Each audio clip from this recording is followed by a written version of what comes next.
Hello guys, welcome to our YouTube channel study with M. आज मैं आप सभी के लिए काफ़ी इंपॉर्टेंट वीडियो लेके आई हूँ। तो देखिए, आगामी उत्तराखंड पुलिस के एग्ज़ाम के लिए हमारे द्वारा हिंदी की सीरीज़ चलाई गई है, जिसका पार्ट सेकंड आज मैं आप सभी के लिए लेके आई हूँ। आज की इस वीडियो में हम हिंदी के top 20 most important questions discuss करेंगे, जो कि आपके आगामी अदर उत्तराखंड एग्ज़ाम के लिए भी इम्पॉर्टेंट रहने वाले हैं। तो आप सभी लोग हमारी इस वीडियो को स्टार्टिंग से लेकर एंड तक जरूर देखें। वीडियो को स्टार्ट करते हैं। वीडियो स्टार्ट करने से पहले जिन लोगों ने अभी भी हमारे YouTube channel study with M को सब्सक्राइब नहीं किया है, वो सब्सक्राइब कर लें। साथ ही साथ बगल में जो बेल आइकन दिख रहा है, इसे भी प्रेस कर लें, ताकि हम कोई भी वीडियो डालते हैं तो उसका नोटिफिकेशन आपके पास जल्द से जल्द पहुंच जाए।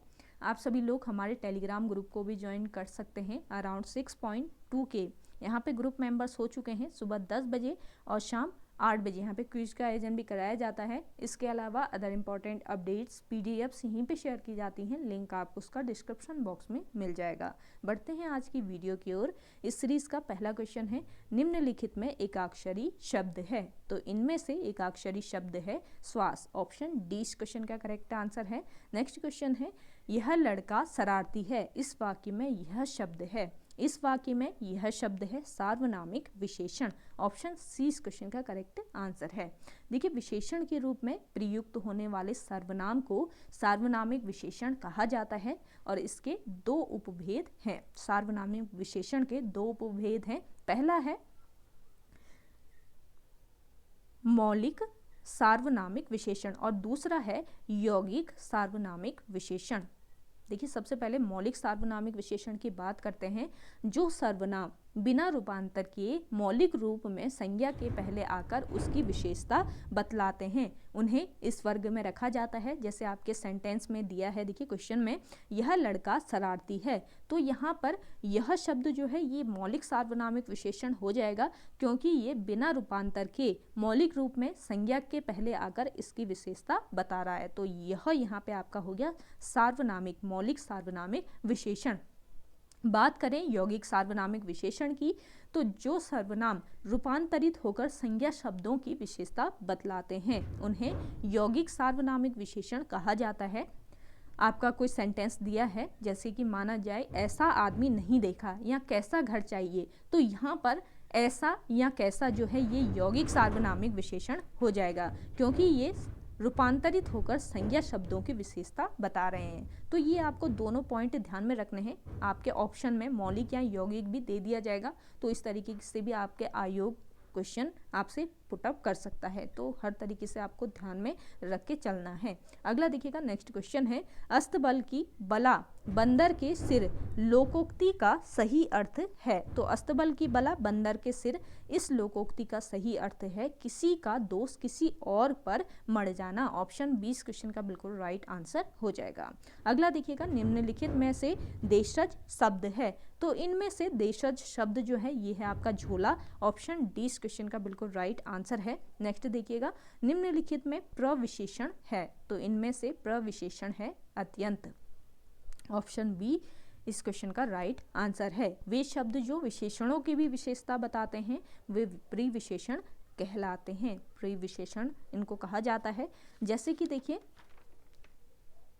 वह बहुत तेज दौड़ता है। आपको ये वाक्य दे दिया, आयोग ने ये वाक्य दे दिया मान लिया जाए, और आपसे पूछा जाता है कि इसमें से कौन सा प्रविशेषण है और कौन सा विशेषण है, बताइए।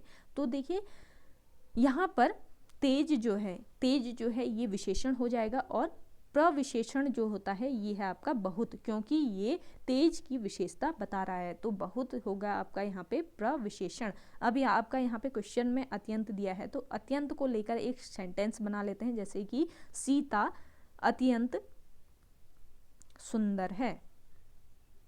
सीता अत्यंत सुंदर है।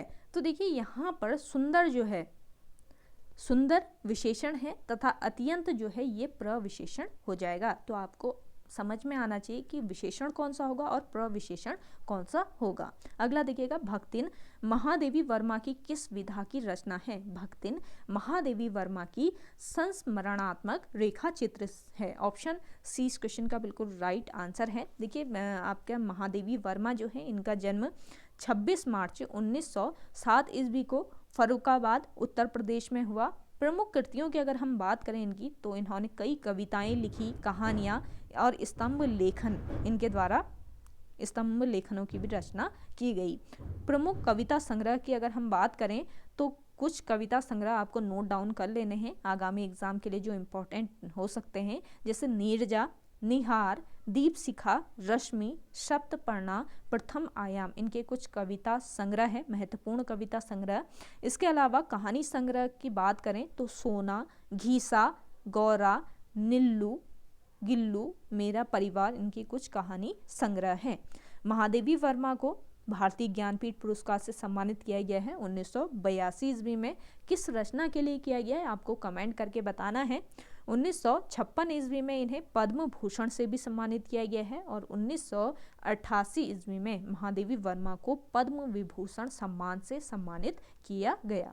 अगला देखिएगा, नेक्स्ट क्वेश्चन है, हिंदी वर्णमाला के अनुसार कौन सा वर्ण पंचमाक्षर है? तो देखिए, हिंदी वर्णमाला के अनुसार पंचमाक्षर है इनमें से मौ वर्ण। ऑप्शन ए इस क्वेश्चन का राइट आंसर है। अगला देखिएगा, संसद शब्द में संज्ञा है। संसद शब्द में संज्ञा है समूहवाचक। ऑप्शन बी इस क्वेश्चन का करेक्ट आंसर है। देखिए, जो संज्ञा शब्द किसी एक व्यक्ति का वाचक न होकर समूह या समुदाय के वाचक हैं, जैसे देखिए वर्ग, टीम, सभा, समिति,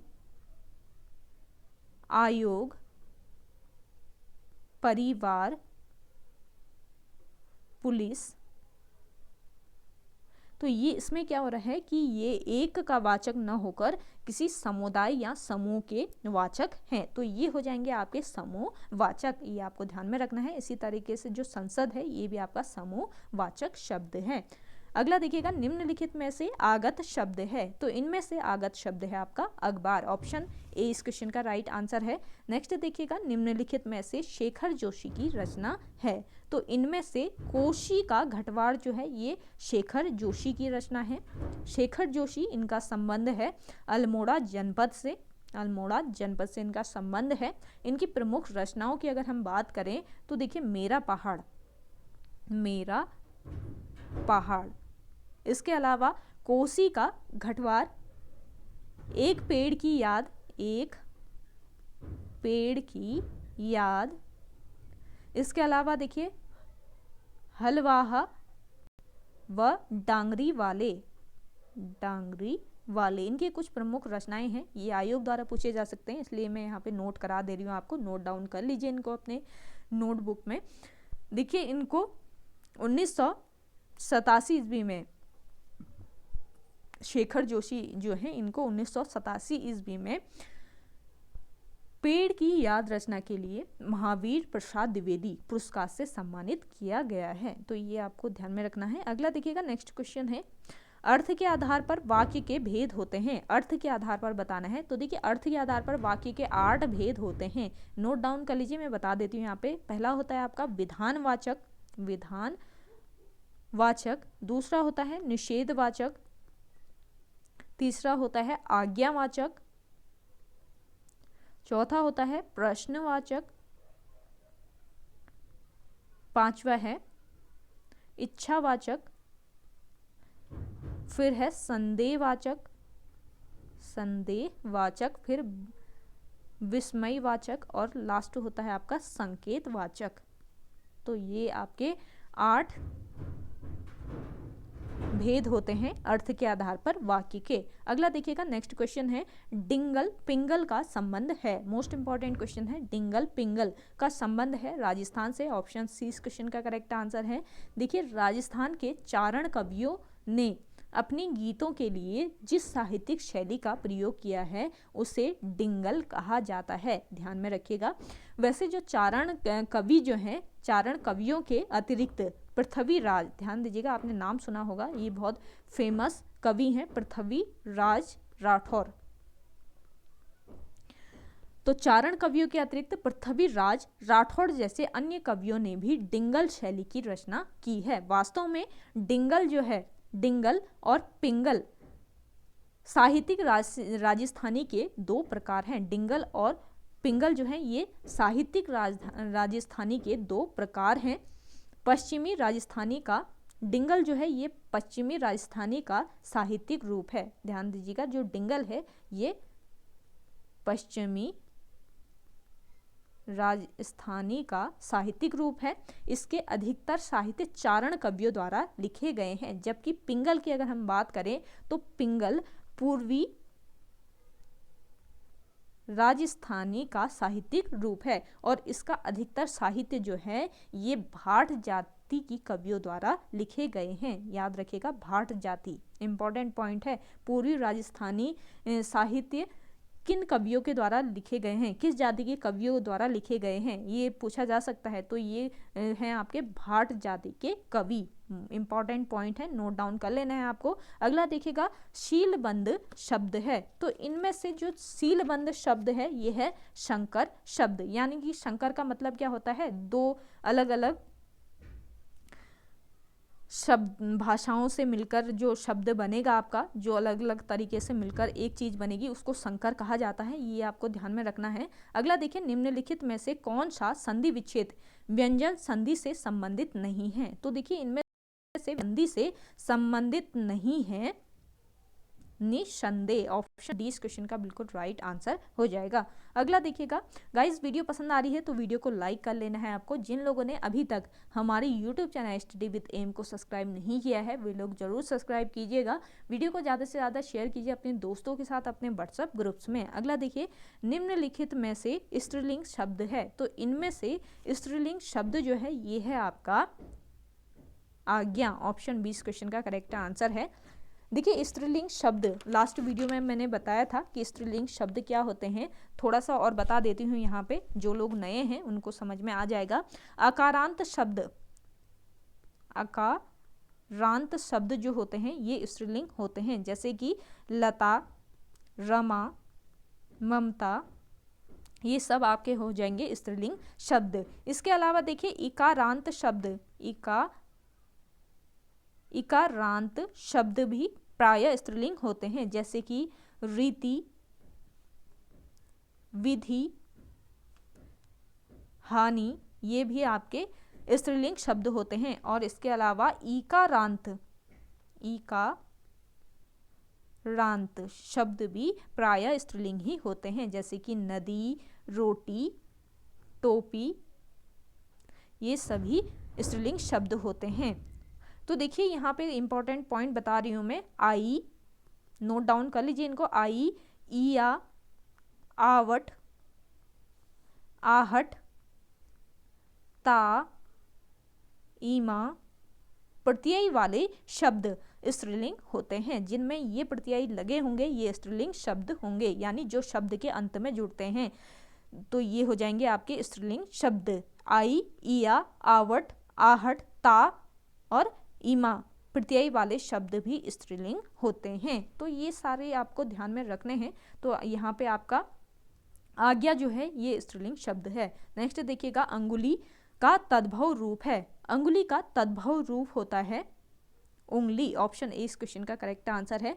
देखिए तद्भव शब्द का अर्थ क्या होता है, उससे होना, उससे होना तद्भव शब्द का अर्थ है। यानी संस्कृत में विकृत होकर यानी परिवर्तित होकर, संस्कृत में परिवर्तित होकर बने शब्द, संस्कृत से परिवर्तित होकर बने शब्द आपके तद्भव शब्द कहलाएंगे। यानी हिंदी में अनेक शब्द ऐसे होते हैं जो निकले तो संस्कृत से होते हैं, पर प्राकृत अपभ्रंश पुरानी हिंदी से वे गुजरने के कारण बहुत बदल गए हैं। अतः संस्कृत के जो शब्द अपभ्रंश पुरानी हिंदी से गुजरने के कारण आज भी परिवर्तित रूप में मिलते हैं, ये तद्भव शब्द कहलाते हैं। कुल मिलाकर परिवर्तित जो शब्द होंगे वो हो जाएंगे आपके तद्भव शब्द, ये ध्यान दीजिएगा। अगला देखिए, परिमाण वाचक भेद, और जिसको हम जो का त्यों प्रयोग करते हैं वो आपके क्या हो जाएंगे, तत्सम शब्द। तो तद्भव और तत्सम दोनों आपको ध्यान में रखने हैं।